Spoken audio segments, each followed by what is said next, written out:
স্বামীর সদ্য বিবাহিত স্ত্রীকে গলা টিপে ধরে শিমু। মেয়েটার সম্পর্কে শিমুর খালাতো বোন হয়। বোন হয়ে বোনের এত বড় সর্বনাশ করতে দ্বিতীয়বার ভাবল না মেয়েটা। অনাথ বলে যাকে নিজের বাসায় আশ্রয় দিল সে শিমুর পেছন থেকে ছুরি বসিয়ে দিল। ভাবতেই বুক ফেটে যাচ্ছে শিমুর। ইচ্ছে করছে সব কিছু ভেঙে চুরমার করে দিতে। গলা টিপে ধরায় মেয়েটার চোখ দুটো উল্টে যাচ্ছে। প্রাণ পাখিটা বুঝিয়ে গেল বলে। এমন সময় শিমুর স্বামী কাউসার এসে হ্যাচকা টানে সরিয়ে নিয়ে এলো শিমুকে।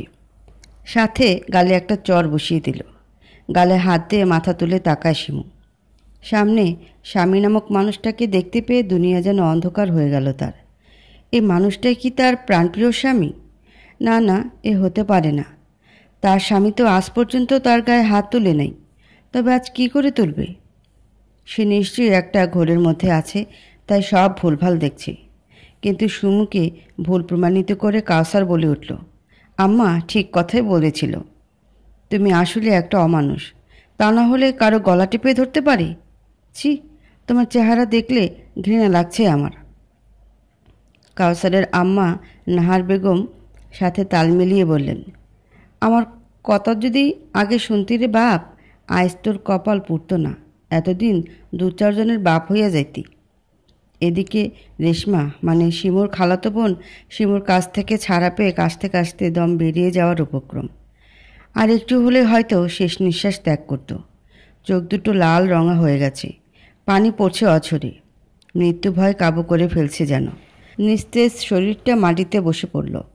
কাউসার গ্লাসে করে পানি এনে নিজ হাতে খাইয়ে দেয় রেশমাকে, তারপর ধরে ঘরে নিয়ে যায়। আশেপাশের বাড়ির লোকজন মিলে দাঁড়িয়ে দেখে সবটা উপভোগ করছে, আর একজন আরেকজনের সাথে কানাঘুষা করছে। কাউসার চলে যাওয়ার পর নাহার বেগম সকলকে ইচ্ছা মতো গালমন্দ করে বাড়ি থেকে বিদায় করলেন। শিমু যখন মাটিতে পড়ে কাঁদছে তখন মুখ বাঁকিয়ে ঘরের দিকে চলে গেলেন তিনি। হয়তো এর মধ্যে পুরো গ্রাম ছড়িয়ে পড়ে, পাশের গ্রামেও পৌঁছে গেছে এই খবর। একেই বলে গ্রাম। শহরে কেউ কারো ব্যাপারে নাক গলাতে আসে না, কিন্তু গ্রামে কিছু একটা হলে পুরো গ্রাম ছড়িয়ে যেতে 10 মিনিটও দেরি হয় না। রাতটা অনাহারে কাটল শিমুর। সে খেয়েছে কিনা একবার খবরও নিল না কেউ। বেলা 11টার দিকে রান্নাঘরে গিয়ে খাওয়ার কিছু পেল না, তাই গ্লাস ভরে পানি খেল। কিছুক্ষণের পর রেশমা থালা দিয়ে রুটি আর আলু ভাজি নিয়ে এসে বলল, আপা তাড়াতাড়ি খাবারগুলো খেয়ে নাও। রেশমাকে দেখে শিমুর মেজাজ গরম হয়ে গেল। মুখ বাঁকিয়ে বলল, তুই আমার চোখের সামনে থেকে যা, একদম আমার চোখের সামনে আসবে না বলে দিচ্ছি। রেশমা আবারও অনুনয় করে বলল, প্লিজ আপা, খাবারটা খেয়ে নাও, আমার সাথে রাগ করে না খেয়ে থেকো না। তোমার সাথে আমার অনেক কথা আছে, খাওয়ার পর বলবক্ষণ, এখন খেয়ে নাও প্লিজ। শিমু আর নিজেকে কন্ট্রোল করতে পারল না। রেশমার হাত থেকে থালাটা নিয়ে ছুঁড়ে মারল, যার ফলে কপালে হাত রেখে আর্তনাদ করে উঠল রেশমা। রেশমার আর্তনাদ শুনে নাহার বেগম আর তার মেজো মেয়ে দৌড়ে আসে। এসে এই কাণ্ড দেখতে পেয়ে ফুঁসে ওঠে দুজনে। শিমুর চুলের মুঠি ধরে রান্নাঘর থেকে বের করে আনে। শিমু আর্তনাদ করে বলে, আম্মা ছাড়ুন, লাগছে আমার। নাহার বেগম দাঁতে দাঁত চেপে বললেন, তোকে আমি মেরেই ফেলবো অলক্ষণে মেয়ে মানুষ কোথাকার।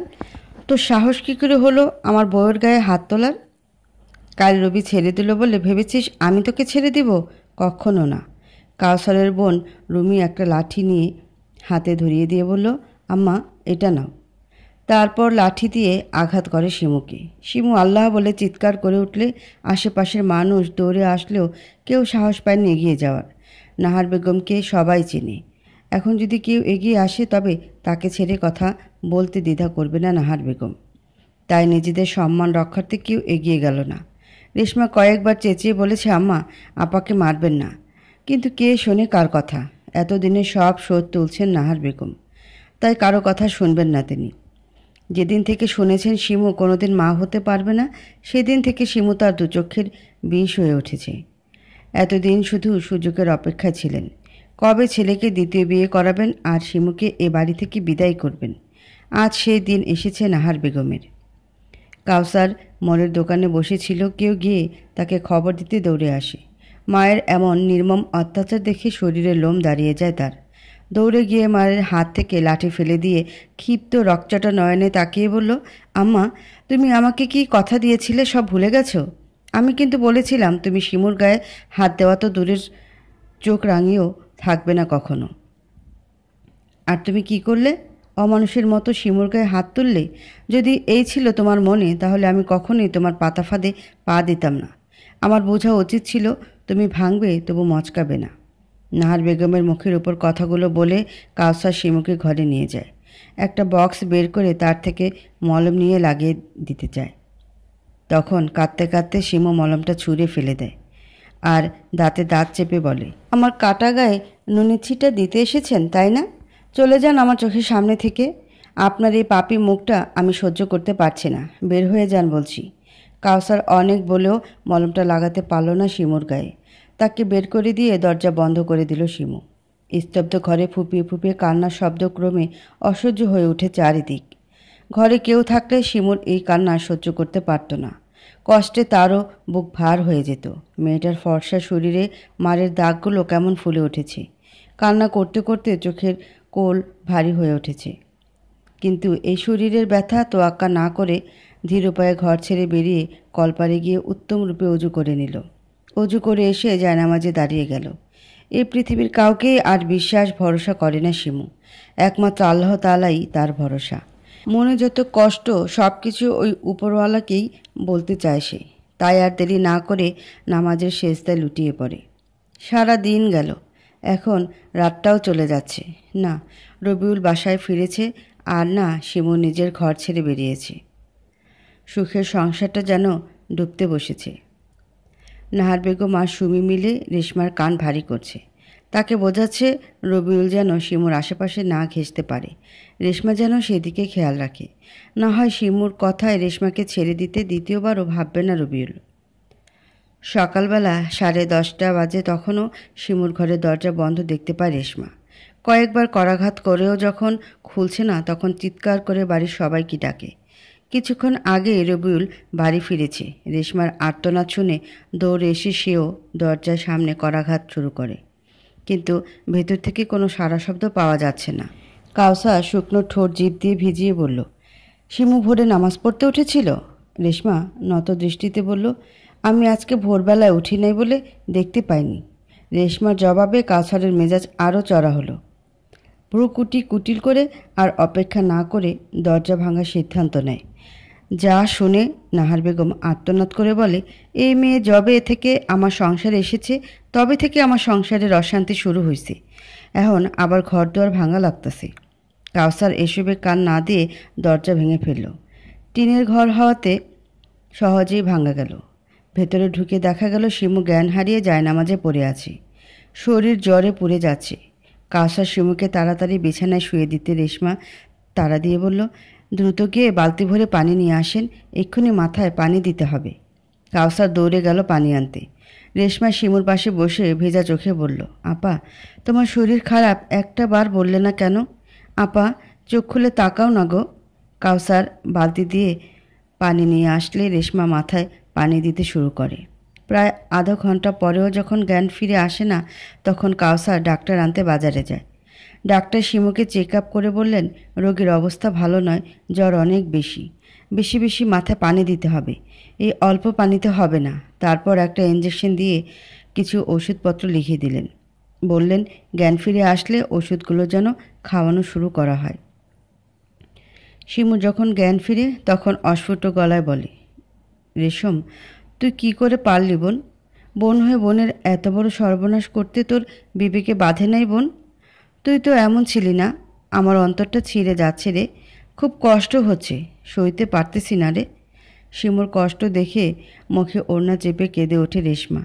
তারও যে বুক ফেটে যাচ্ছে। কাকে বোঝাবে কথা? সে তো মুখ ফুটে বলতে পারে না কাউকে। এই বোনটাই যে তার একমাত্র কাছের মানুষ ছিল, আজকে কর্মদোষে তাকেও হারালো, সারা জীবনের জন্য হারালো।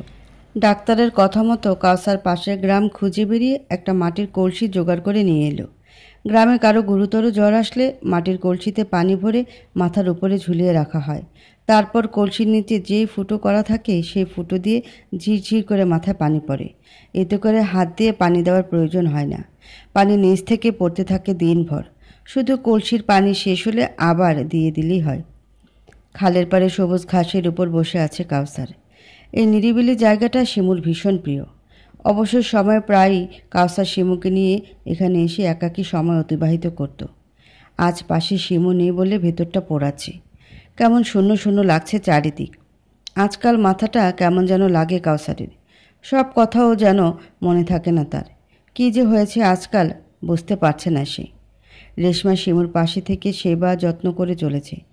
মেয়েটার জ্বরটা কেমন ছেড়ে ছেড়ে আসে, মুখে কিচ্ছুটি তুলছে না। রুমি রান্না করতে গিয়ে কিছু পেল না।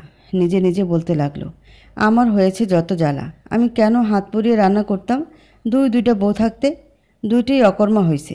আমারে কতবার কইলাম আমার ননদটারে বউ কইরা আনো, শুনলই না আমার কথা।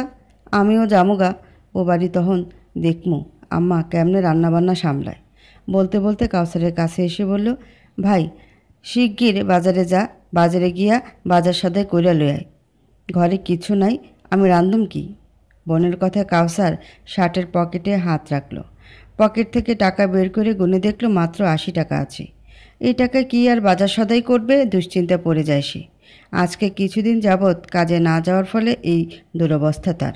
মনে মনে ভাবল, না আর বসে থাকা যাবে না, এবার কাজে যেতে হবে। কিন্তু আজকের দিনটা তো ম্যানেজ করতে হবে। তাই বাজারে গিয়ে নগদে আর কিছু বাকিতে শাকসবজি কিনে বাড়িতে এলো। রুমি বাজার দেখে নাক সিটকায় বলল, তুই জানোস না আম্মা মূলা খায় না? তাও তুই মূলা আনলি? সাথে কি আনলি? পটল। পটল আমি খাই জীবনে দেখছস? কাউসার মাথা নত করে বলল, এগুলো একটু কম পাইছি আপা, আজকে এগুলা দিয়ে চালিয়ে নে। শিমু যখন ধীরে ধীরে কিছুটা সুস্থ হয় তখন রেশমাকে একদম সহ্য করতে পারে না। নিজের ঘর থেকে বের করে দেয়। কড়াভাবে বলে দেয় তার ঘরে যেন আর কখনো পা না রাখে রেশমা, তাহলে সেই পা ভেঙে দেবে শিমু। রেশমা ভয়ে কাছে যায় না যদি শিমু রেগে আবার কোনো কিছু করে বসে, তাই দূরে দূরেই থাকে রেশমা। শিমুর সাথে কাউসারের বিয়ের কথা হলে প্রথম দেখাতেই পছন্দ করে কাউসার। তারপর দুই পরিবারের সম্মতিতে বিয়ে হয়। এর বছর খানেক পর শিমুর খালু ইন্তেকাল করেন। পরিবারটা পুরো অনাহারে মরার অবস্থা হয়। শিমুর খালা অন্যের বাড়ি কাজ করেও সংসার চালাতে হিমশিম খান। বড় মেয়ে রেশমা সবে কলেজের গণ্ডিতে পা রেখেছিল। মাঝপথেই তার সকল স্বপ্ন, আশা আকাঙ্ক্ষা ধূলিসাৎ হয়ে গেল। ছোট ছোট ভাই বোনদের মুখে খাবার তুলে দেওয়ার জন্য কাজ খুঁজে বেড়াচ্ছিল। তখন শিমুল তার স্বামীকে বলে একটা কিন্ডারগার্টেন স্কুলে চাকরির বন্দোবস্ত করে দেয়। স্কুলে চাকরি নেওয়ার সুবাদে অনেক ছেলেমেয়ের গার্ডেন রেশমাকে টিউশনি করানোর জন্য অনুরোধ করে। স্কুলের বেতন দিল ১৫০০, সাথে যোগ হলো টিউশনের ১৫০০। এই ৩০০০ টাকা প্রত্যেক মাসে নিজের বাড়ি পাঠায় রেশমা। শিমুর ওসিলায় একটা পরিবারের রিজিকের ব্যবস্থা করে দেন মহান আল্লাহ তাআলা। উটকো একজন মানুষকে বাড়িতে এনে রাখার জন্য শিমুকে নাহার বেগম আড়ালে আবডালে কত শত কথা শুনিয়েছেন, তার কোনো ইয়ত্তা নেই।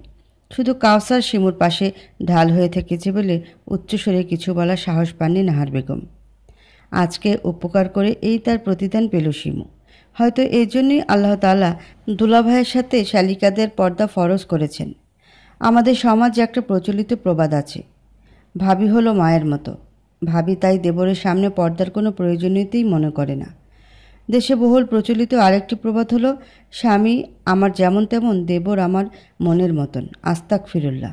এসব অশ্লীল ও নোংরা কথা আমরা প্রায়ই শুনতে পাই। দেবর ভাবির মতো আরেকটি খোলামেলা সম্পর্ক হলো দুলাভাই আর শালি। দেখা যায় যত ইচ্ছা খুনসুটি আর শয়তানি চলতে থাকে দুলাভাই আর শালির মধ্যে। সেই সাথে শালির বড় বড় আবদার পূরণ করতে হয় দুলাভাইকে। শপিং মলে শপিং থেকে শুরু করে প্রতি মাসে অন্তত একবার করে রেস্টুরেন্টে খাওয়ানোর দায়িত্ব দুলাভাইয়ের। অন্যদিকে বউয়ের অবর্তমানে ঘরের কাজগুলো করে দেওয়ার দায়িত্ব শালির। এগুলো দেখে এমন প্রতীয়মান হয় যে শালি যেন দুলাভাইয়ের কাছে নিজের বউয়ের মতোই। আস্তাগফিরুল্লাহ। অথচ দেবর এবং ভাবি কিংবা দুলাভাই এবং শালিকা ইসলামী শরিয়াতে এরা একে অপরের জন্য গায়ের মাহারাম, অর্থাৎ আর ৫ জন গায়ের মাহারামের মতো এদের জন্য একে অপরের সামনে পর্দা করা ফরজ। শুধু তাই নয়, বরং অন্য গায়ের মাহারামের তুলনায় এই সম্পর্কগুলোর ক্ষেত্রে আরও বেশি দূরত্ব এবং সাবধানতা বজায় রাখা উচিত, কেননা এই সম্পর্কগুলো অন্যগুলোর চেয়ে আরও বেশি বিপজ্জনক। রাসূলুল্লাহ সাল্লাল্লাহু আলাইহি ওয়াসাল্লাম বলেন, তোমরা নারীদের নিকট প্রবেশ করা থেকে সাবধান থেকো। এই কথা শুনে আনসার গোত্রের এক ব্যক্তি জিজ্ঞাসা করল, কিন্তু দেব সম্পর্কে আপনার মত কি? রাসূলুল্লাহ সাল্লাল্লাহু আলাইহি ওয়াসাল্লাম বললেন, দেবর তো মৃত্যুর সমতুল্য। শিমু উদাসীন হয়ে খালের পাড়ে সবুজ ঘাসের উপরে বসেছিল। তখন কিছুটা দূরত্বে থেকে দেখতে পেল তার শাশুড়ি আম্মা কবরস্থানের দিকে এগিয়ে যাচ্ছে। যা দেখে শিমুর উদাসীনতা কেটে যায়। ভালো করে খেয়াল করে নাহার বেগম ঠিক কী করতে চলেছেন। চেয়ে থেকে দেখল তিনি মাটি খুঁড়ে কিছু করছেন। তারপর দ্রুত পায়ে বাড়ির দিকে চলে গেলেন। এরপর শিমু সেখানে গিয়ে মাটি সরিয়ে বড়সড় একটা তাবিজ পেল। এত বড় লোহার তাবিজ দেখতে পেয়ে গা ছমছম করে উঠল শিমুর। আশেপাশে হাজার হাজার মানুষের কবর, তাই ভয়টা বেশিই লাগছে। আর এক মুহূর্ত দেরি না করে বাড়ির পথে হাঁটা দিল সে শাশুড়ি আমাকে জিজ্ঞাসা করবে এটা কিসের তাবিজ তিনি মাটিতে পুঁতে রেখে দিয়ে আসছেন। তিনি কি জানেন না এসব করা ইসলামের বিরুদ্ধে? ভাবতে ভাবতে বাড়িতে পৌঁছায় শিমু। ঘরের কাছে পৌঁছে দেখল নাহার বেগম কাসারের ঘরের চারিদিকে পানি ছিটাচ্ছেন। যা দেখে শিউরে উঠে শিমু। বিচলিত হয়ে জিজ্ঞাসা করে, আম্মা, আপনি এগুলো কি করতেছেন? আপনি কি কুফরি করেছেন কাউকে? আপনার লক্ষণ তো ভালো মনে হচ্ছে না কিছুতেই। জাদু করা হারাম ও কবিরা গোনাহ। কারো প্রতি কোনো উদ্দেশ্য হাসিলে জাদু করাকে ইসলাম নিষিদ্ধ করেছে, কেননা তা কুফরির শামিল। জাদু করা কুফরি বিষয়টি কুরআনুল কারিমে সুস্পষ্টভাবে উঠে এসেছে। মহান আল্লাহ তাআলা বলেন, তারা ওই শাস্ত্রের অনুসরণ করল যা সুলাইমানের রাজত্বকালে শয়তানরা আবৃত্তি করত। সুলাইমান কুফর করেনি, শয়তানরাই কুফর করেছিল। তারা মানুষকে জাদুবিদ্যা এবং বাবেল শহরে হারুত ও মারুত দুই ফেরেশতার প্রতি যা অবতীর্ণ হয়েছিল তা শিক্ষা দিত। তারা উভয়ই হারুত মারুত এ কথা না বলে কাউকে জাদু শিক্ষা দিত না যে আমরা পরীক্ষার জন্য, কাজেই তুমি কাফের হইও না। অতঃপর তারা তাদের কাছ থেকে এমন জাদু শিখত যা দ্বারা স্বামী স্ত্রীর মধ্যে বিচ্ছেদ ঘটে। তারা আল্লাহর আদেশ ছাড়া তা দ্বারা কারো অনিষ্ট করতে পারত না। যা তাদের ক্ষতি করে এবং উপকার না করে তারা তাই শিখে। তারা ভালো রূপে জানে যে কেউ জাদু অবলম্বন করে তার জন্য পরকালে কোনো অংশ নেই। যার বিনিময়ে তারা নিজেদের বিক্রি করে দিয়েছে তা খুবই মন্দ। যদি তারা জানত। এই আয়াতে দুটি বিষয় সুস্পষ্ট যে জাদু করা কুফরি, আর যারা জাদু করে পরকালে তাদের জন্য কোনো অংশ থাকে না। শুধু তাই নয়, কোরআনের পরিভাষা জাদু খুবই মন্দ কাজ। হাদিস পাকে রাসূলুল্লাহ সাল্লাল্লাহু আলাইহি ওয়াসাল্লাম 7টি কাজকে ধ্বংসাত্মক বলেছেন। তন্মধ্যে একটি হচ্ছে জাদু করা। হাদিসে এসেছে, হযরত আবু হুরায়রা রাদিয়াল্লাহু আনহু বর্ণনা করেছেন, রাসূলুল্লাহ সাল্লাল্লাহু আলাইহি ওয়াসাল্লাম বলেছেন, তোমরা 7টি ধ্বংসাত্মক বিষয় থেকে বেঁচে থাকবে। সাহাবায়ে কেরাম জিজ্ঞাসা করলেন, হে আল্লাহর রাসূল, ওই ধ্বংসাত্মক বিষয়গুলি কি? তিনি জবাবে বলেন, আল্লাহর সঙ্গে শিরক করা, জাদু করা, অন্যায়ভাবে কাউকে হত্যা করা, আল্লাহ তাআলা যা হারাম করেছেন, সুদ খাওয়া, ইয়াতীমের সম্পদ আত্মসাৎ করা, জিহাদের ময়দান থেকে পালিয়ে যাওয়া, সতী সাধ্বী মুমিনা নারীর প্রতি অপবাদ দেওয়া। সুতরাং মুমিন মুসলমানের উচিত হারাম ও কবিরা গুনাহের মধ্যে অন্যতম জাদুটোনা করা থেকে নিজেদের বিরত রাখা, আল্লাহর অবাধ্যতা থেকে বেঁচে থাকা। আল্লাহ তাআলা মুসলিম উম্মাহকে জাদুসহ এরকম হারাম ও কবিরা গুনাহ থেকে নিজেদের মুক্ত রাখার তৌফিক দান করুন, আমিন। আম্মা, সত্যি করে বলেন, আপনি কাকে তাবিজ করেছেন? আচ্ছা, আপনি ওনারে তাবিজ করে কিছু করেন নাই তো? আর সে কারণে কি তিনি রেশমাকে বিয়ে করতে রাজি হয়েছেন? আম্মা বলেন, এগুলো কি সত্যি? শিমুর কথায় রেগে ফায়ার হয়ে গেলেন রাহার বেগম।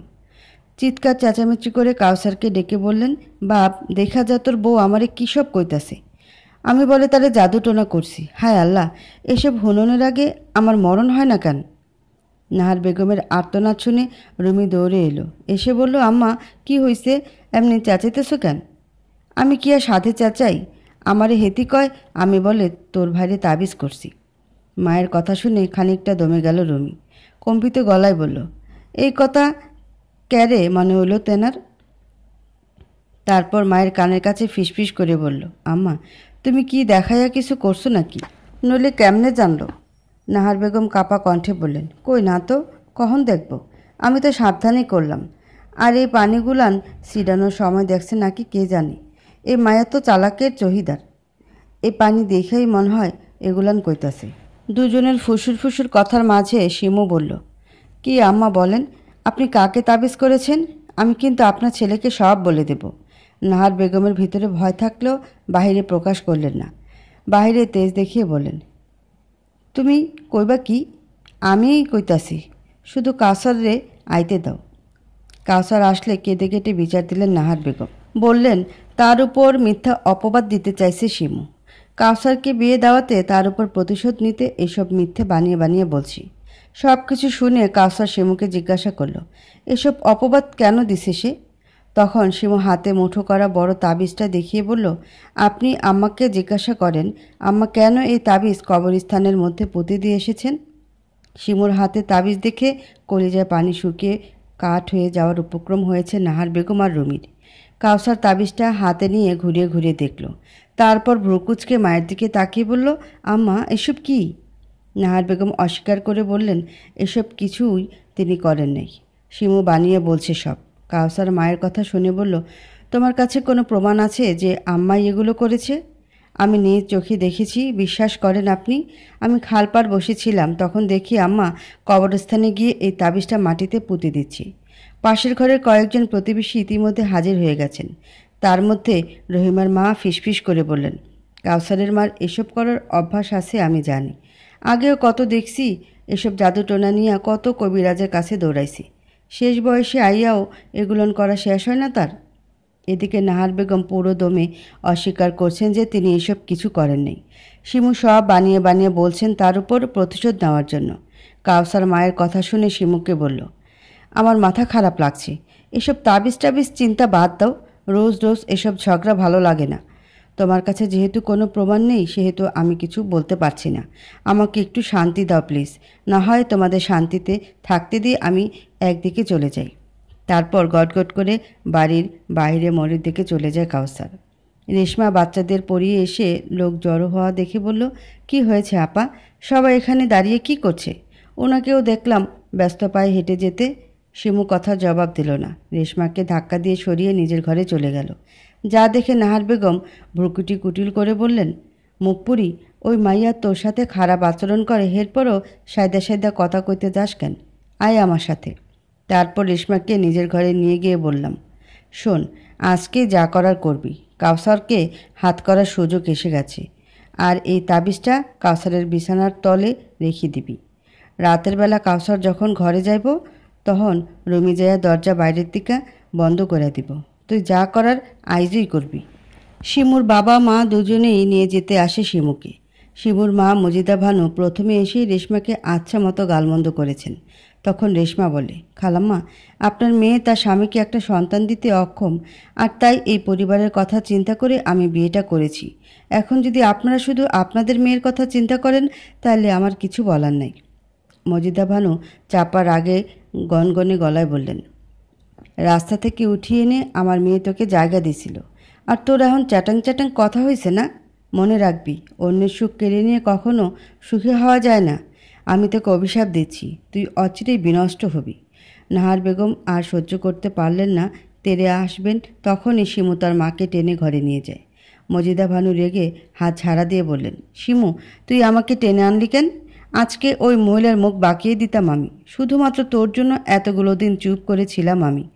তোর ভাইরা তো বিদেশ থেকে মোবাইল কইরা বলতেছে জামারে পুলিশে দিতে। আমি আর তোর বাবা বলছি, আমরা আগে গিয়ে দেখি ঘটনা সত্যি কিনা, তাই পুলিশের কাছে যাইনি। এখন দেখছি না যাইয়া উপায় নেই, সবগুলোরে পুলিশের হাতে দিয়া জেলের ভাত খাওয়ামো, তা না হলে আমার নাম মজিদা ভানু না। এ আমি কইয়া রাখলাম তোরে। এর মাঝে শিমুর বাবা নিজামুদ্দিন বললেন, শিমু মা, তুই আমাদের সাথে এক্ষুনি চলে যাবি। তোকে আর এদের মাঝে এখানে থাকতে হবে না। তোকে সারা জীবন পালনের জন্য আমার যথেষ্ট আর্থিক অবস্থা আছে। তোকে এখানে পড়ে থেকে লোকের গালমন্দ শুনতে হবে না। শিমুর চোখ পানিতে ঝাপসা হয়ে এলো, ভেজা চোখে বলল, বাবা, উপরে একজন আছেন, দেখো তিনি উত্তম ফয়সালা করবেন। বিয়ে জীবনে একবারই হয়, তাই এ বাড়ি থেকে বের হলে আমার লাশ বের হবে। এই দুনিয়া যদি কষ্ট সহ্যও করি, তবে পরকালে যেন জান্নাত নসিব হয়। এর বেশি কিছু চাই না আমি বিশ্বাস করি আল্লাহ সুবহানাহু তাআলা আমার জন্য যেমন পরিকল্পনা করে রেখেছেন, তেমনই আমার জন্য কল্যাণ বয়ে আনবে ইনশাআল্লাহ। তাহলে কি এখানে পড়ে থেকে এসব অত্যাচার সহ্য করবি? শিমু বিদ্রুপ হেসে বলল, তোমার বাড়িতেও দুজন পরের মেয়ে আছে বাবা। তারা আমাকে একদিন 2 দিন, সর্বোচ্চ 1 বছর সহ্য করবে, তারপর তারাও পছন্দ করবে না। ভাইয়েরা প্রবাসে থাকে, তারা তো আর থাকবে না সব সময়, তখন সেখানেও ঠাঁই হবে না আমার। এর চেয়ে এখানে থাকাই ভালো। হয়তো আল্লাহ তাআলা আমার ধৈর্যের পরীক্ষা নিচ্ছেন। পরীক্ষা শেষ হলে দেখবে সব কিছু ঠিক হয়ে গেছে। তোমরা শুধু আমার জন্য 2 হাত তুলে দোয়া করবে। বাবা মায়ের দোয়া কখনো বিফলে যায় না। মেয়ের কথা শুনে মিজানুদ্দিন সাহেব কিছু বলার ভাষা খুঁজে পেলেন না। তার মেয়েটা মাদ্রাসায় পড়াশোনা করেছে, তাই ইসলাম সম্পর্কে জ্ঞান রাখে, সাথে খুব আল্লাহ ভীরু মেয়ে। আল্লাহ সুবহানাহু তাআলার উপর তার অগাধ বিশ্বাস, মাশাআল্লাহ। তাই স্ত্রীকে নিয়ে নিজের বাড়িতে রওনা হলেন। কাউসার দুপুরবেলা কাজ থেকে ফিরে গোসল করে যখন খেতে বসে, তখন শিমু খাবার বেড়ে দিতে গেলে রেশমা গিয়ে বলল, আপা তুমি যাও, আমি ওনাকে খাবার বেড়ে দিচ্ছি। শিমুর হাত থেকে স্টিলের চামচটা পড়ে গিয়ে ঝনঝন শব্দ তুলে শিমু ধীর পায়ে খাবার ঘর ছেড়ে বেরিয়ে যায়। নিজের ঘরে এসে দরজা বন্ধ করে বালিশ চেপে ধরে কান্নায় ভেঙে পড়ে। তার কিছুতেই সহ্য হচ্ছে না। ধীরে ধীরে নিজের আপন মানুষটি এইভাবে পর হয়ে যেতে দেখলে কার না বুক ফাটবে। শিমুরও হয়েছে তাই। নারীরা সব কিছু সহ্য করতে পারলেও নিজের স্বামীর ভাগ অন্য কারো সাথে সহ্য করতে পারে না। রাতের বেলা কাউসার শিমুর ঘরে এসে শুয়ে থাকে। শিমু বেশ কিছুক্ষণ ধরে বলে তার ঘর থেকে বের হয়ে যাওয়ার জন্য, কিন্তু কাউসার যায় না। বলে, আমার কিছু ভালো লাগছে না, মাথাটা কেমন যেন করছে গো, একটু দোয়া পড়ে ফু দিয়ে দাও না গো। শিমুর তখন শাশুড়ি আম্মার জাদুটোনার কথা মনে পড়ে যায়। দুষ্টু লোকেরা যেমন জাদুটোনা করে, তেমনি আল্লাহ তাআলা কোরআনে এর থেকে পরিত্রাণের উপায়ও বলে দিয়েছেন।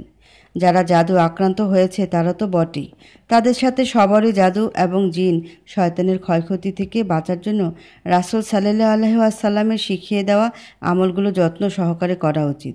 এগুলোকে মাসনুন আমল অর্থাৎ সুন্নাহসম্মত আমল বলে। এসবের অসাধারণ সব উপকারিতার পাশাপাশি বড় যে লাভ রয়েছে তা হচ্ছে আল্লাহর উপর তাওয়াক্কুল বাড়ে। সব সুন্নতই গুরুত্বপূর্ণ, আর সারাদিনের বিশেষত সকাল সন্ধ্যার ফজিলতপূর্ণ অনেক দোয়া ও জিকর হাদিসে আছে। সেসব আমলগুলো করলে জাদু করা হয়ে থাকলে তা বিনষ্ট হয়ে যায় ইনশাআল্লাহ।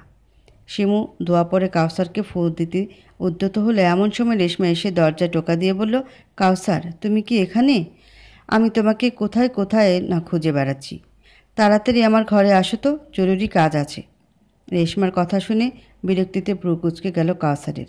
এদিকে মুখ কালো করে তাকিয়ে আছে শিমু, তাই কাউসার কিছু কড়া কথা শুনিয়ে দিয়ে দরজা খুলে দিল। তখন রেশমা কাউসারকে জড়িয়ে ধরে বলল, তোমাকে কি বলেছিলাম মনে নেই? কাউসার মনে করার চেষ্টা করছে রেশমা তাকে ঠিক কী কথা বলেছিল, কিন্তু কিছুই মনে করতে পারছে না। ইদানিং অনেক গুরুত্বপূর্ণ কথাগুলো তার মনে থাকে না। তাকে চুপ করে থাকতে দেখে রেশমা বলল, আচ্ছা থাক, চলো আমি মনে করিয়ে দিচ্ছি তোমাকে। এই বলে হাত ধরে টেনে নিয়ে গেল তার ঘরে। শিমু শুধু টলটল চোখে চেয়ে রইল সেই দিকে। কিছুক্ষণ থ মেরে দাঁড়িয়ে থেকে দরজা বন্ধ করে ঘরের লাইট অফ করে খোলা জানালার পাশে দাঁড়িয়ে শূন্য দৃষ্টিতে আকাশের দিকে তাকিয়ে রইল। মনে মনে ভাবছে, যাই কিছু হোক ওই উপরওয়ালা ঠিক দেখেছেন, এখন শুধু সবুর করে নেওয়ার পালা।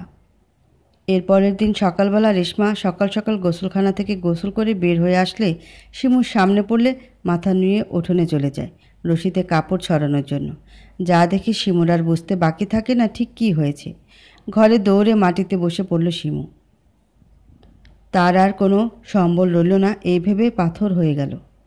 আর যেন এসবের চোখ দিয়ে পানি বের হচ্ছে না, যেন চোখগুলো সয়ে গেছে। রেশমা যখন স্কুলে ক্লাস নিচ্ছিল তখন তার মা মিনুরে এসে ভরা ছাত্রছাত্রীদের সামনে গালে চড় মেরে বললেন, তোর মতো স্বার্থপরকে জন্মের সময় কেন মেরে ফেললাম না, এখন আমার আফসোস হচ্ছে। তুই কেমনে পারলি আমার ফুলের মতো মেয়েটার জীবন নষ্ট করতে? তোকে আল্লাহ তাআলা মাফ করবো না, দেখে নিস। তুই পাপী, তোর এই পাপ ক্ষমার অযোগ্য। আজ থেকে আমার ইচ্ছা আমি তোর মরা মুখ দেখুম। এই বলে বেরিয়ে চলে যায় তিনি। ক্লাসের সব বাচ্চারা হা হয়ে তাকিয়ে থাকে এমন ঘটনায়। এর মাসখানেক পর নাহার বেগম বাড়ি বাড়ি মিষ্টি বিতরণ করে বেড়ান, কারণ তিনি দাদি হতে চলেছেন। তোমার বোনের পথে হওয়ানোর খবরে নিশ্চয়ই হিংসা জ্বলে ছাড়খাড় হইয়া যাইতেছ। শিমু ঠোঁটে তাচ্ছিলের হাসি ঝুলিয়ে বলল, বিপদাবদ আল্লাহ তাআলার পক্ষ থেকে পরীক্ষা স্বরূপ। কাজেই তা সন্তুষ্ট চিত্তে গ্রহণ করে বুদ্ধিমানের কাজ, কেননা আল্লাহর ইচ্ছায় যা হওয়ার তা হবেই। আপনি যতই রাগ করুন বা দুঃখে হাহুতাশ করুন, আল্লাহকে গালি দেন বা আল্লাহর বিচারের দোষারোপ করেন বা অসন্তুষ্ট হন, আপনি তা বন্ধ করতে পারবেন না, বরং আপনাকে তা ভোগ করতে হবে এবং অসন্তুষ্টির জন্য আপনি আখিরাতের সওয়াব লাভে তো বঞ্চিত হবেনই, অধিকন্তু কঠিন শাস্তিও ভোগ করবেন। তবে আপনি যদি এরূপ অবস্থায় দুঃখিত বা অসন্তুষ্ট না হয়ে সন্তুষ্ট মনে সহ্য করতে পারেন, তবে ইহকাল ও পরকাল উভয় লোকেই আপনার জন্য অশেষ মঙ্গল ও পুরস্কার ধার্য থাকবে। পবিত্র কোরআনের নির্দেশনা, হে মুমিনরা, তোমরা সবর ও নামাজের মাধ্যমে সাহায্য চাও, নিশ্চয়ই আল্লাহ সফরকারীদের সঙ্গে রয়েছেন। তাই আপনারা যতই ষড়যন্ত্র করেন না কেন, আল্লাহ সুবহানাহু ওয়া তাআলা সব দেখছেন, তিনি ঠিক এর বিচার করবেন। একটা কথা মনে রাখবেন, আল্লাহ ছাড় দেন কিন্তু ছেড়ে দেন না। শিমুর কথায় মুখ বাঁকিয়ে চলে যায় নাহার বেগম। শিমু দীর্ঘশ্বাস ফেলে উঠোন ঝাড়ু দিয়ে গোসলে যায়। কাউসার কাজে গিয়ে মাথায় ইটের বোঝা নিতে গিয়ে মাথা ঘুরে পড়ে যাওয়া ধরলে সাথের একজন ধরে তাকে সামলে নেয়। তারপর শরীর দুর্বলতার কারণে কাজ করার শক্তি পায় না, তাই বাড়ি ফিরে আসে। এরকম প্রায়ই হতে থাকে তার, বাসায়ও কাউকে বলে না। একদিন কাজে গেল না কাউসার, শিমুর ঘরে এসে বসে রইল। শিমু কাপড় গোছাতে গোছাতে বলল, কি ব্যাপার, আপনি আমার ঘরে কি করছেন? কাজ নাই নাকি? কাউসার মাথা নিচু করে বসে থেকে বলল, কাজে দিতে ইচ্ছা করে না, ইদানিং কিছু করতে ইচ্ছা করে না, মাথা কেমন জানি লাগে, কইতে পারি না। কাউসারের কথায় বুক ধক করে উঠল শিমুর। কাছে এসে দুই হাত ধরে বিচলিত হয়ে জিজ্ঞাসা করে, কি হয়েছে আপনার? হাতে ধরার পর শিমু শক্ত কিছু খেয়াল করে বলল, আপনার হাতে এটা কি? কাউসারকে কিছু বলতে না দিয়ে শিমু নিজেই কাউসারের শার্টের হাতা সরিয়ে দেখল তাবিজ বাঁধা। শিমু বিস্ফোরিত হয়ে বলল, আপনি হাতে তাবিজ লাগিয়েছেন কেন? কাউসার আশ্বস্ত করে বলল, আমি আমার সমস্যার কথা আম্মাকে বলাতে আম্মা লাগিয়ে দিয়েছেন। অনেকেই আছে তাবিজ কবজ ব্যবহার করে থাকেন, তাদের বিশ্বাস এসব ব্যবহারে বিপদ আপদ রোগ থেকে আরোগ্য লাভ করা যায়, কিন্তু এগুলো ইসলামের দৃষ্টিতে জায়েজ কিনা এই বিষয়ে বিবেচনা করেন না। শিমু বলল, যে কোনো ধরনের তাবিজ তো মোটেই নয়, বরং কোরআনের আয়াত লেখা তাবিজও ব্যবহার করা যাবে না। রাসূল সাল্লাল্লাহু আলাইহি ওয়াসাল্লাম বলেছেন, যে ব্যক্তি তাবিজ ঝোলালো সেই ব্যক্তি কুফরি করলো এবং শিরক করলো। হজরত ইমরান বিন হুসাইন রাদিয়াল্লাহু আনহু বর্ণিত, একদা নবী করিম সাল্লাল্লাহু আলাইহি ওয়াসাল্লাম এক ব্যক্তির হাতে তামার চুড়ি দেখে বললেন, এটা কি? তিনি বললেন, এটা অহনার অংশ। অহেনার অর্থ এক প্রকার হাড়, যা থেকে কেটে ছোট ছোট তাবিজ আকারে দেওয়া হয়। নবী করিম সাল্লাল্লাহু আলাইহি ওয়াসাল্লাম বললেন, এটা খুলে ফেলো, কারণ এটা তোমার দুর্বলতা বাড়ানো ভিন্ন কিছুই করবে না। যদি এটা বাধা অবস্থায় তোমার মৃত্যু হয়, তবে কখনো তুমি সফল হবে না। হজরত উকমা বিন আমির রাদিয়াল্লাহু আনহু থেকে বর্ণিত, তিনি বলেন, আমি আল্লাহর রাসূলকে সাল্লাল্লাহু আলাইহি ওয়াসাল্লাম বলতে শুনেছি, যে ব্যক্তি তাবিজ লটকালো আল্লাহ তাকে পূর্ণতা দেবেন না, আর যে কড়ি ব্যবহার করবে আল্লাহ তাকে মঙ্গল দান করবেন না। তাই আমার অনুরোধ, আপনি এই তাবিজ খুলে ফেলুন। ভালো ডাক্তার দেখিয়ে আল্লাহ তাআলার ইবাদত পালন করুন নিয়মিত। আল্লাহ সুবহানাহু তাআলা সব কিছু ঠিক করে দেবেন ইনশাআল্লাহ। শিমুর কথা রেগে গেল কাউসার। শিমুর হাত ঝাড়া দিয়ে উঠে বেরিয়ে গেল ঘর থেকে। শিমু দীর্ঘশ্বাস ফেলে কাউসারের হয়ে আল্লাহ তাআলার কাছে মাফ চাইল। নিশ্চয়ই আল্লাহ ক্ষমাশীল, পরম দয়ালু। দেখতে দেখতে কয়েক মাস চলে গেল। রেশমার শারীরিক পরিবর্তন দেখা দিয়েছে, পেট বড় হয়েছে। মাঝে মাঝে আড়াল থেকে চেয়ে থাকে শিমু। তখন চোখের কোণে পানি জমা হয়, মনে হয় আজ তো এই স্থানে আমিও থাকতে পারতাম। তারপর আবার নিজেকে সান্ত্বনা দিয়ে বোঝায়, আমার জন্য হয়তো সন্তান কল্যাণকর নয়, সেই জন্যই আল্লাহ তাআলা আমাকে সন্তান দেয়নি। তারপর ঠোঁটে হালকা হাসি ঝুলিয়ে নিজের কাজে ব্যস্ত হয়ে পড়ল। আজকাল শিমুর বন্ধু বান্ধব হয়েছে। খালের পাড়ে সবুজ ঘাসের উপর যখন বসে থাকে সময় কাটার জন্য, তখন পাশের জমিতে দুটো ছাগল ঘাস খেতে দিয়ে যায় মালিকরা। একটা ছাগলের দুটো ছোট ছোট পিচ্চি বাচ্চা আছে।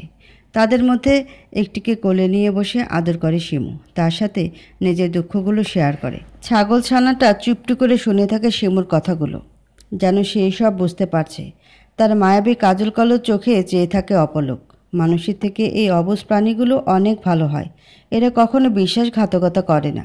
কিন্তু মানুষ কখন যে নিজের রূপ বদলে ফেলে বলা যায় না। স্বার্থে আঘাত লাগলে আপন মানুষটিও পর হতে সময় লাগে না, আফসোস। শিমু উদাস মনে বসে আছে খালের পাড়ে। আজকে জমিতে ছাগলগুলোকে ঘাস খেতে দিতে যায়নি তাদের মালিক, তাই মন খারাপ করে বসে আছে শিমু। এমন সময় কাঁধে কারো স্পর্শ পেয়ে চমকে তাকায়। শিমুর ননাস মানে কাউসারের বড় বোন এসেছেন। শিমুর পাশে বসে কুশল বিনিময় করে বললেন, এত কিছুর পরেও পড়ে আছিস কেন এখানে? নিজেকে হিংসুটে প্রমাণ করতে চাই না আমি আপা। আমি যদি চলে যাই তবে সবাই বলবে আমি ওদের হিংসা করি বলে চলে গিয়েছি। কিন্তু এই তকমা লাগিয়ে আমি যেতে চাই না। কোনো মুমিন বান্দার হৃদয়ে ঈমান ও হিংসা একত্রে থাকতে পারে না। তাছাড়া একাধিক বিয়ে করার নিয়ম আছে, একাধিক বিয়ে করা সুন্নত নয়, বরং তা প্রয়োজনের স্বার্থে শর্ত সাপেক্ষে অনুমতি দেওয়া হয়েছে। কারণ দুনিয়ার সকল মানুষের প্রয়োজন ও সমস্যা একরকম নয়। তবে ইসলামে এর সর্বোচ্চ সীমা নির্ধারণ করা হয়েছে, আর তা হলো 2 অথবা 3 অথবা 4। ইসলামের আগে এর কোনো সীমা সংখ্যা ছিল না। তবে একাধিক বিয়ের ক্ষেত্রে ইসলাম কঠিন শর্ত দিয়েছে, তা হলো সকল স্ত্রীর মাঝে সমতা রক্ষা করা। সমতা রক্ষা করতে না পারলে একটির অধিক বিয়ে করতে নিষেধ করা হয়েছে। এই শর্ত পূরণে ব্যর্থ পুরুষদের জন্য আখিরাতে কঠিন খারাপ পরিণতির কথা বলা হয়েছে। মরিয়ম শিমুর দিকে চেয়ে থেকে বলল, তুই এত ভালো কেন রে? একটু স্বার্থপর হলে ক্ষতি কি? তোর অধিকার তুই আদায় করে নিতে পারিস না কেন? এমন নির্জীব হলে এ যুগে টিকে থাকা সম্ভব না। তুই যত চুপ থাকবি মানুষ ততই পেয়ে বসবে তোকে। আর কেন যে দরদ দেখিয়ে ওই কালনাগিনীকে জায়গা দিতে গেলি? শোন, কথায় আছে না, পুরুষ মানুষ চিতায় উঠেও যদি একবার চোখ মেলার সুযোগ পায় তবুও সেটা মেলবে মেয়েদের দিকে। তাই ঘরে এরকম উন্মুক্ত মেয়ে জায়গা দিতে নাই। শিমু দীর্ঘশ্বাস ফেলে বলল, নিজের জীবন দিয়ে সেটা উপলব্ধি করতে পারছি আপা। কাউসারের বড় বোনটা তার বাবার মতো হয়েছে নম্রভদ্র। কাউসারের বাবা বেঁচে থাকতে খুব শাসন করে রাখতেন নাহার বেগমকে, কারণ তিনি খুব ভালো করে জানতেন নাহার বেগমের স্বভাব সম্পর্কে। তিনি মারা যাওয়ার পর নাহার বেগম নিজের মন মতো চলতে শুরু করেন। যাই হোক, সেদিনের পর মরিয়ম শিমুকে অনেক বুঝিয়ে শুনিয়ে তার সাথে তার বাসায় নিয়ে যায়। এদিকে রেশমা 9 মাস শেষের দিকে চলে এসেছে। শরীরটা বয়ে চলতে ভীষণ কষ্ট হয়, সাথে সংসারের টুকটাক কাজে হাত দিতে হয়। বসে বসে তো আর খাওয়া যায় না।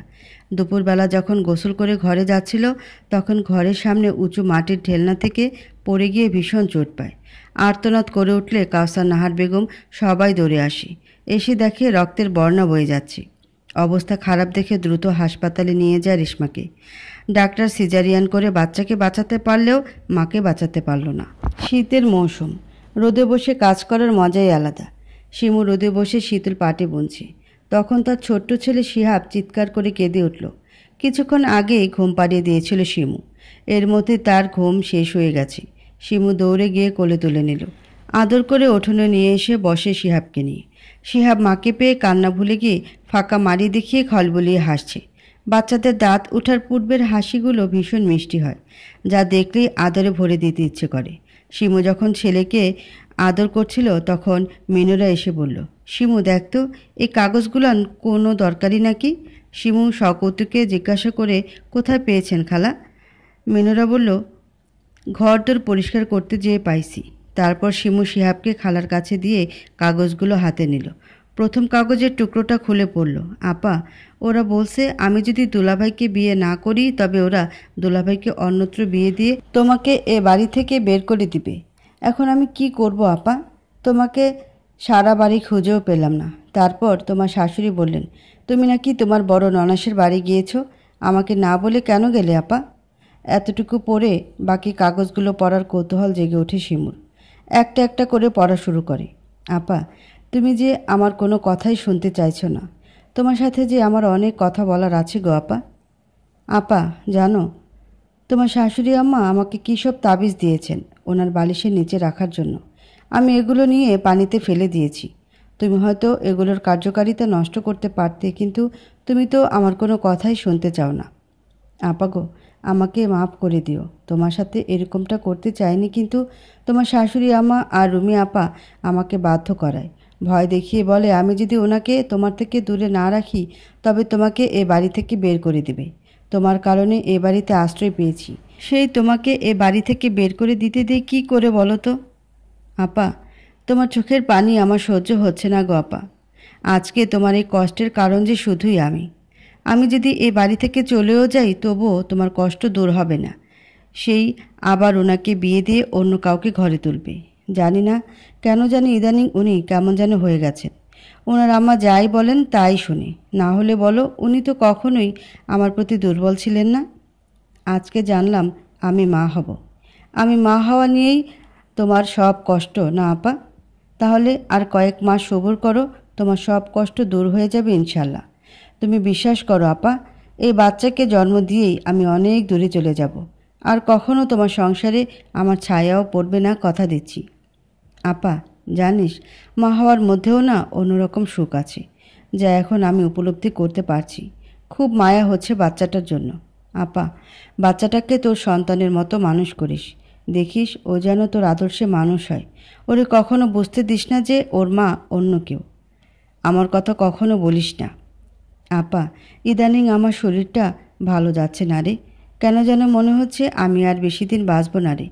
ভারী শরীরটা বয়ে নিতে খুব কষ্ট হয় আপা, আমাকে মাফ করে দিও। চিঠিগুলো বুকে জড়িয়ে কান্নায় ভেঙে পড়ল শিমু। এতদিন যে কষ্টগুলো ছিল আজকে যেন তার 3 গুণ বেড়ে গেল। এ কি যন্ত্রণা সহ্য করা যায় না আর। শিমুর কান্না দেখে মিনুরা ভানু বিচলিত হয়ে জিজ্ঞাসা করে কি হয়েছে। শিমু কান্না করতে করতে অস্ফুট গলায় সব কিছু বলল। সব কিছু শুনে মিনুরা ভানু মাটিতে বসে পড়লেন, অনুশোচনায় দগ্ধ হতে থাকেন। না জেনে না শুনে মেয়েকে কতই না অভিশাপ দিয়েছিলেন তিনি। বর্তমানে শিমু মিনুরা ভানুকে নিয়ে এ বাড়িতে একা বসবাস করছে। শীতল পাটি, মোড়া, পাখা, সাধারণ পাটি এসব বুনে বিক্রি করে শিমুর সংসার চলে। আর মিনুরার ছোট ছেলে মেয়ে দুটো এতিমখানায় থেকে মাদ্রাসা পড়াশোনা করছে। তাই একা শিমু মিনুরা ভানুকে নিজের কাছে নিয়ে এসেছেন। নাহার বেগম প্যারালাইজড হয়ে রবির বাড়ি পড়ে আছেন। শিমু গিয়েছিল তাকে নিয়ে আসার জন্য, কিন্তু তিনি আসেন নাই। এতদিনে তিনি তার ভুল বুঝতে পেরেছেন। এখন মৃত্যুর ভয় তাকে কুরে কুরে খাচ্ছে। তাছাড়া আজকে বহুদিন হলো কাউসারের কোনো খোঁজ পাওয়া যাচ্ছে না। কাউসার এখন একজন মানসিক রোগী। এর কারণ তার মায়ের কালোর জাদুর প্রভাব। কালো জাদু সাময়িক সময়ের জন্য কাজে আসলেও একসময় এর বিপরীত প্রতিক্রিয়া করে, যার ফল হয় ভয়াবহ, যেমনটা হয়েছে কাউসারের ক্ষেত্রে। তাই এগুলো থেকে সাবধান। আল্লাহ সুবহানাহু তাআলার বিরুদ্ধে কোনো কাজই স্থায়ী হবে না, এটা সবসময় প্রমাণিত হয়েছে এবং হবে।